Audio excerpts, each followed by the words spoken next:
Morning, ladies and gentlemen. Today I'm making jollof rice. I've done it before, but I'm doing it again for those who didn't see the first one. Okay, the main ingredient for jollof rice is tomato, onion, pepper,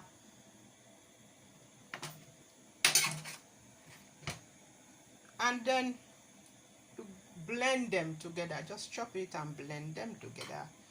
And here it is. It's already done there. And this is the one that I've blended. I put a bit of crayfish in it because I love it, as you know. And then this is the tomato paste that we use here. Tomato paste that I'm going to use in it. So the first thing I'm going to add, you can see my oil bubbling away. The first thing I'm going to add inside my oil is onions, of course. Just add your onions. It's bubbling away there. Onions is bubbling away. So now you see that the onions is a little bit cooked. Just stir it together. Give it a good stir so that it can cook away the freshness of it. And the next thing I'm going to add is tomato puree, of course. This is my tomato puree, and I'm going to add. It depends on how many people that you're making the rice for.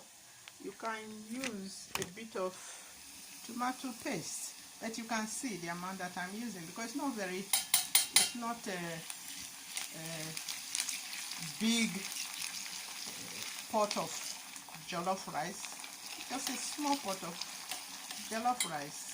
So I've stirred the tomato puree into my onions. As it's cooking, you can see it.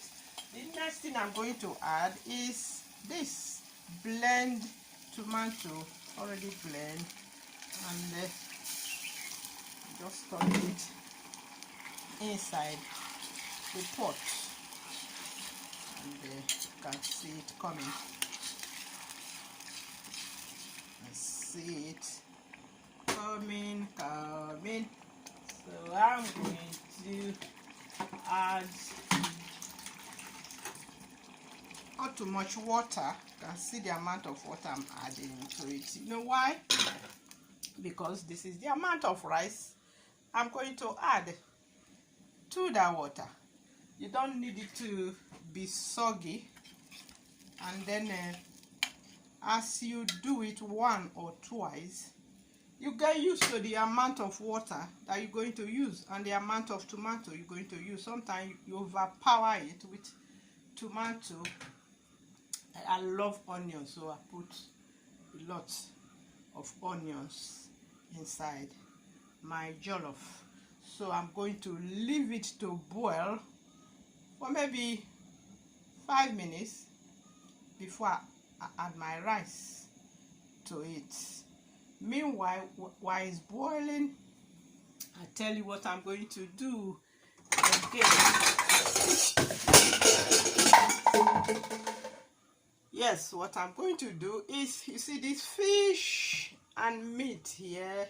There's pomo here, there's red meat here. If you don't like red meat, don't use it, but use any type of meat you like, any type of fish you like. Hooray! Depend on what you like to eat. So this is the fish meat that I'm going to show you how to do. This is the ingredient I have for it. What I'm going to do, you can see onions, sliced tomato, sliced chili, with the green and the red one, you can see it. So what I'm going to do, I'm going to stir fry these onions and this sliced tomato and pepper, garlic. This is my garlic and ginger. So I'm going to stir it and make a sauce to the jollof rice. Oh, it's tasty, very tasty. Some people like to eat jollof rice just like that, but some people like a bit of sauce on top of it. So the sauce I'm going to make the sauce with this fish and meat together, and when it's ready, you're going to love it. I will come back to that, but meanwhile I'm going to add my rice now. You can see my rice as I'm adding it to it. You add your stock and taste it to see. You taste it so that you will know if you have to add more stock or more salt, or depends on you what you're going to add and what you're going to remove from inside. But meanwhile, this is how jollof rice is made. So I'm going to leave it to cook for maybe 20 minutes. That is when the rice is soft and nice to eat. Then I will show you how it's going to look like, and then I make the sauce as well. Thank you for watching.